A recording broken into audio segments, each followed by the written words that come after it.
Dalam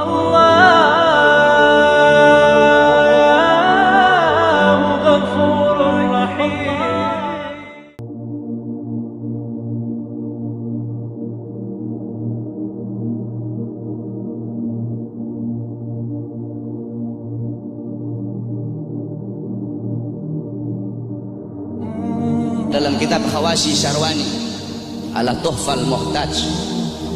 Hawashi Syarwani itu kitabnya Al-Imam Syarwani.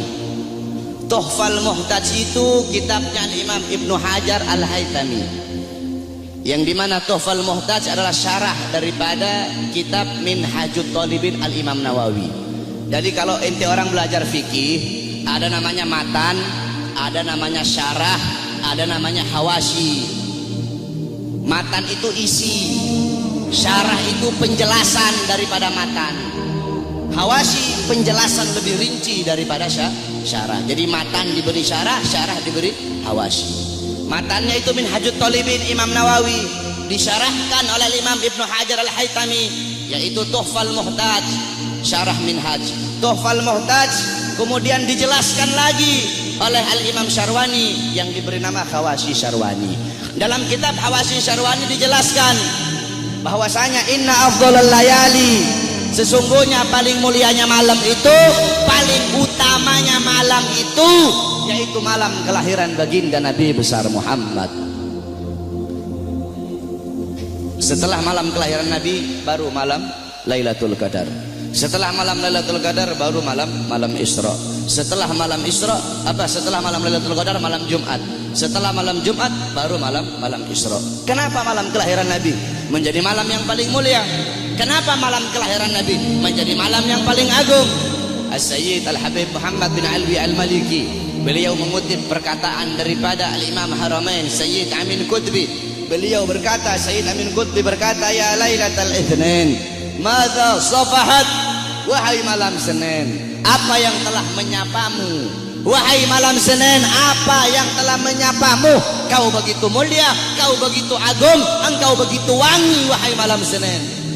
Berawal hari-hari yang mulia dalam Islam, semua berawal darimu. Adanya Idul Fitri, adanya Idul Adha, adanya Ramadan, adanya Rajab, adanya Fathul Makkah, adanya kemenangan Perang Badar, adanya Lailatul Qadar, adanya hari Jumat, adanya malam Jumat, adanya 10 Muharram, semua berawal darimu wahai malam Senin. Kenapa? Karena pada malam Senin itu lahir baginda Nabi besar Muhammad sallallahu alaihi wasallam, sehingga malam kelahiran Nabi menjadi malam yang paling mulia di muka bumi. Kenapa? Karena kalau tidak ada kelahiran Nabi, tidak akan ada Idul Fitri, tidak akan ada Idul Adha, tidak akan ada iman, tidak akan ada Islam. Makanya sampai begitu Allah memuliakan kelahiran Nabi Muhammad, karena begitu Allah ini memuliakan kelahiran Nabi, sampai orang yang meninggal dalam keadaan kafir, akan tetapi karena dia gembira dengan kelahiran Nabi, Allah ringankan azabnya dalam neraka. Dalam kitab Tafsir Bidayah wa Nihayah, Al-Imam Ibnu Katsir, beliau meriwayatkan bahwasanya Sayyidina Abbas bin Abdul Muthalib pernah bermimpi berjumpa dengan Abu Lahab. Dalam mimpinya Sayyidina Abbas bin Abdul Muthalib bermimpi Abu Lahab sedang disiksa dalam neraka.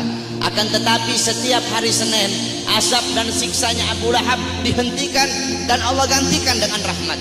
Dari jari-jari Abu Lahab itu bisa keluar air sehingga dia bisa minum dari air tersebut. Maka Sayyidina Abbas pun bertanya, wahai Abu Lahab, kenapa setiap hari Senin Allah angkat azab dan siksamu? Dari jari-jarimu bisa keluar air. Kenapa hanya di hari Senin, tidak di hari-hari yang lain? Apa kata Abu Lahab? Iya, karena dulu ketika Muhammad lahir, aku bergembira dengan lahirnya Muhammad. Aku memiliki budak yang bernama Suwaibah. Suwaibah datang kepadaku memberi kabar tentang lahirnya Muhammad. Aku gembira sehingga aku bebaskan Suwaibah. Aku bebaskan dia dari budak. Nah, karena aku membebaskan Suwaibah, karena kegembiraanku dengan lahirnya Muhammad, karena aku gembira sesaat dengan lahirnya Muhammad, maka dari itu setiap hari Senin Allah angkat azab dan siksaku. Itu Abu Lahab. Setiap hari Senin Allah angkat azab dan siksanya hanya karena bergembira sesaat dengan lahirnya Al-Mustafa. maka bagaimana dengan saya dan kalian kalau kita bergembira seumur hidup kita dengan lahirnya baginda Nabi besar Muhammad. Oleh karena itu saudara-saudara, kita duduk di sini memuliakan kelahiran Nabi, mengagungkan kelahiran Nabi. Ini suatu perbuatan yang mulia. Tetapi banyak juga golongan-golongan di luar sana, banyak golongan-golongan yang mulut kotornya berani mengatakan bahwasanya orang-orang yang duduk di maulid itu mereka telah berbuat dosa besar. Maulid itu adalah bid'ah dhalalah, maulid itu bid'ah yang sesat, maulid itu sumber kesyirikan, maulid itu sumber kekafiran. Banyak golongan-golongan di luar sana yang berkata seperti itu. Ini golongan-golongan yang bodoh, golongan-golongan yang goblok, golongan-golongan yang dungu, tidak ngerti kaidah fikih, tidak ngerti takhrij hadis, tidak ngerti mustalah hadis. Baru belajar beberapa tahun di Arab Saudi, pulang baru punya jenggot 8 lembar 9 lembar, sudah berani menyesat-nyesatkan orang yang duduk di majelis maulidnya Nabi Muhammad sallallahu alaihi wasallam. Saudara-saudara, kalau kita mau lihat bid'ahnya, luarnya ya bid'ah, luarnya bid'ah, luarnya covernya bid'ah, covernya ini sesuatu yang baru, tetapi intisari, lubabnya, intisari yang ada dalam peringatan maulid ini bukanlah sesuatu yang bid'ah. Tadi di maulid tadi dibacakan Quran. Apakah membaca Quran sesuatu yang bid'ah? Kau duduk di sini, kita saling makan sama-sama. Nanti selesai acara makan bareng-bareng. Dalam kitab dijelaskan Nabi Allah Ibrahim menjadi Khalilullah. Nabi Ibrahim itu jadi kekasih Allah karena 3 sebab. Pertama, Nabi Ibrahim lebih memilih perintah Allah daripada perintah selain Allah. Yang kedua, Nabi Ibrahim tidak pernah makan sendiri. Nabi Ibrahim itu kalau makan pasti bareng-bareng, pasti sama-sama. Kalau beliau cuma sendiri, beliau rela jalan kaki berkilo-kilo hanya untuk cari teman untuk makan sama-sama. Kita duduk di sini mengikuti sunnah Nabi Allah Ibrahim. Nabi Muhammad juga makannya selalu bersama-sama. Apakah ini sesuatu yang bid'ah? Tidak. Kita duduk di sini saling menyebarkan salam. Apakah menyebarkan salam sesuatu yang bid'ah? Nabi Muhammad berkata afsus salam, sebarkan salam. Kita duduk di sini saling memberi makan. Nabi Muhammad bilang wa'atimut ta'am, berilah makan. Kita duduk di sini menyambung tali silaturahmi. Kata Nabi Muhammad wasilul arham, sambunglah tali persaudaraan. Kita duduk di sini mengenang Nabi Muhammad, menyebut-nyebut nama Rasulullah sallallahu alaihi wasallam. Bukankah dalam hadis riwayat Ad-Dailami dalam kitab musnad beliau, yaitu kitab yang bernama Al-Firdaus, qala Rasul dzikrul anbiya minal ibadah, mengingat para nabi, mengingat para rasul itu adalah ibadah. Dzikrus sholihin minal kafarah, dzikrul maut minas sadaqah, wa dzikrul kubur yuqarribukum minal jannah. Kata Nabi Muhammad, mengingat para nabi, mengingat para rasul, menyebut-nyebut nama mereka itu adalah ibadah. Kita duduk di sini menyebut Nabi Muhammad, mengingat Nabi Muhammad, mengenang Nabi Muhammad, membaca sirah beliau, tarikh beliau agar bisa mengambil iktibar, mengambil pelajaran dari kisah hidup beliau. Apakah ini sesuatu yang bid'ah? Tidak. Kita duduk di sini bersolawat kepada Nabi Muhammad.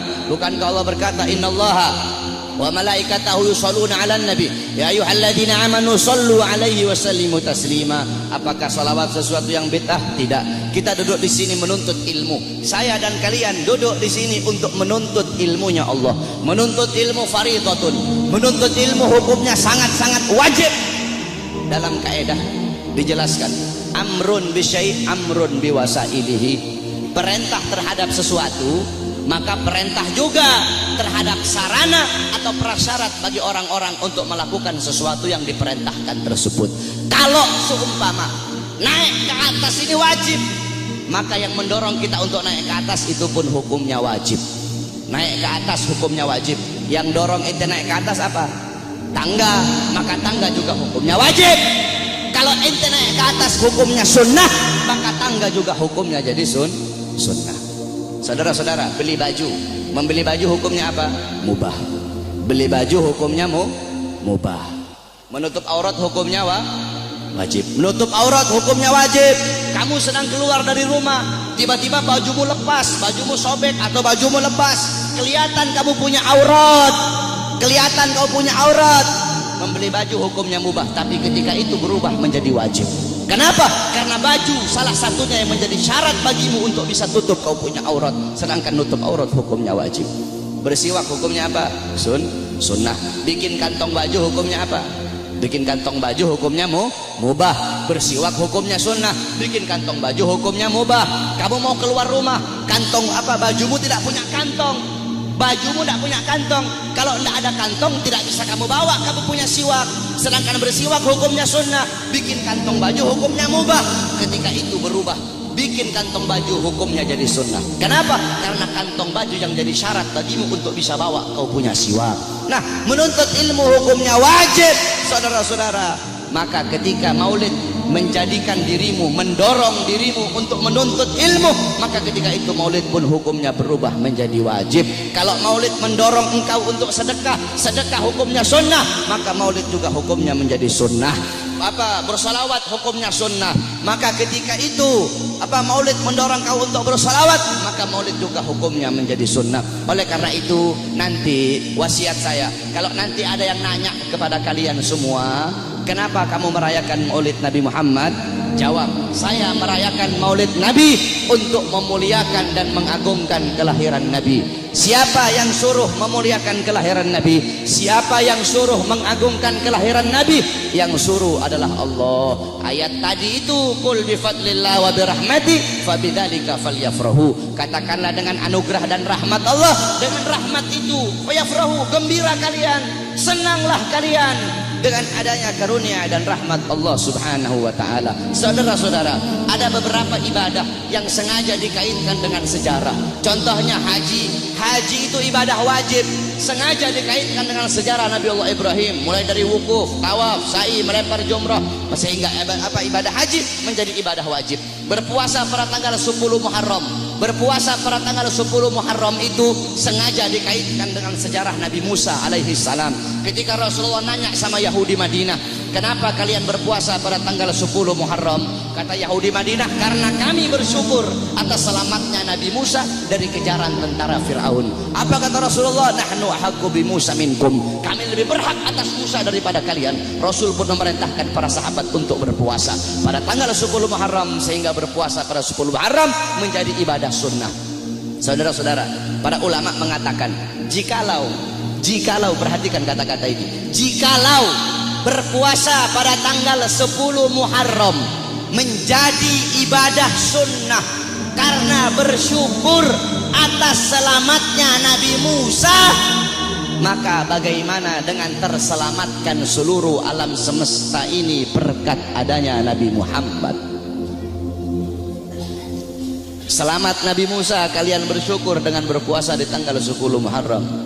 Maka bagaimana dengan terselamatkan seluruh alam semesta berkat Nabi Muhammad sallallahu alaihi wasallam. Saudara-saudara, kita ini udah telat. Saya dan kalian udah telat, saudara-saudara. Yang pertama kali memuliakan kelahiran Nabi, yang pertama kali mengagungkan kelahiran Nabi adalah Allah Subhanahu wa taala. Tetapi Allah punya cara lain. Cara Allah tidak sama dengan cara kita. Cara kita memuliakan hari kelahiran Nabi, duduk di sini, undang para ulama, para habaib, para kiai, minta nasihat dari beliau-beliau, bersolawat, baca maulid. Itu cara kita. Tapi Allah punya cara sendiri. Bagaimana cara Allah memuliakan kelahiran Nabi? Yang pertama kali memuliakan kelahiran Nabi itu Allah, bukan manusia, bukan malaikat, Allah Subhanahu wa taala. Bagaimana caranya Allah memuliakan kelahiran Nabi? Dalam kitab Qisasul Anbiya dijelaskan. Kita semua tahu Nabi Muhammad lahir pada hari Senin, pada tanggal 12 Rabiul Awal, pada tahun gajah, amal fil.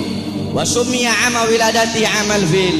Dinamakan tahun kelahiran beliau itu tahun gajah, li'anna malikal Habasyah, karena raja Habasyah mengutus tentara-tentara yang menaiki gajah yang besar. Untuk apa? Lihadmil Ka'bah, untuk merusak Ka'bah, untuk menghancurkan Ka'bah. Tapi Allah punya rencana lain. Allah mengutus burung ababil dari neraka Sijil. Satu ekor burung bawa 2 buah batu, 3 buah batu. 1 batu di mulutnya, 2 batu ditaruh di kakinya. Dengan izin Allah itu burung terbang. Allah perintahkan untuk melemparkan itu batu di atas kepala tentara gajah. Ketika itu batu jatuh di atas kepala tentara gajah, tembus sampai ke kaki, saudara-saudara. Allah hancurkan pasukan gajah. Kenapa Allah hancurkan pasukan gajah? Ikraman, untuk memuliakan dan mengagungkan kelahiran baginda Nabi besar Muhammad sallallahu alaihi wasallam. Padahal bagi Allah tidak mustahil kalau Allah mau hancurkan pasukan gajah sebelum mereka nyerang, bisa Allah hancurkan. Tapi kenapa Allah hancurkan ketika mereka menyerang Ka'bah? Untuk memuliakan kelahiran dan keagungan, untuk mengagungkan kelahiran baginda Nabi besar Muhammad. Siapa Siapa saudara-saudara yang merobohkan istana Romawi? Ketika Nabi Muhammad lahir, istana Romawi roboh. Siapa yang robohkan? Allah. Kenapa Allah robohkan istana Romawi di hari lahirnya Nabi? Padahal tidak mustahil. Kalau Allah mau robohkan sebelum Nabi Muhammad lahir, bisa. Bisa bagi Allah. Allah merobohkan sebelum Nabi Muhammad lahir, bisa. Tapi kenapa Allah robohkan di hari lahirnya Nabi? Ikraman, untuk memuliakan dan mengagungkan kelahiran baginda Nabi besar Muhammad. Siapa yang memadamkan api Majusi, api yang selama ribuan tahun tidak pernah padam? Nabi Muhammad lahir, api Majusi menjadi padam. Siapa yang memadamkan? Allah. Kenapa Allah padamkan api Majusi di hari lahirnya Nabi? Kok tidak di hari-hari sebelumnya? Padahal tidak mustahil bagi Allah untuk memadamkan api Majusi sebelum Nabi Muhammad lahir, bisa. Tapi kenapa di lahirnya hari Nabi Muhammad? Ikraman, untuk memuliakan dan mengagungkan kelahiran Nabi Muhammad. Oleh karena itu Allah saja memuliakan kelahiran Nabi, Allah saja mengagungkan kelahiran Nabi. Maka kita siapa kok tidak memuliakan dan tidak mengagungkan kelahiran baginda Nabi besar Muhammad sallallahu alaihi wasallam. Oleh karena itu saudara-saudara, cintai beliau, jadikan beliau sebagai teladanmu, jadikan beliau sebagai pedomanmu, jadikan beliau sebagai idolamu.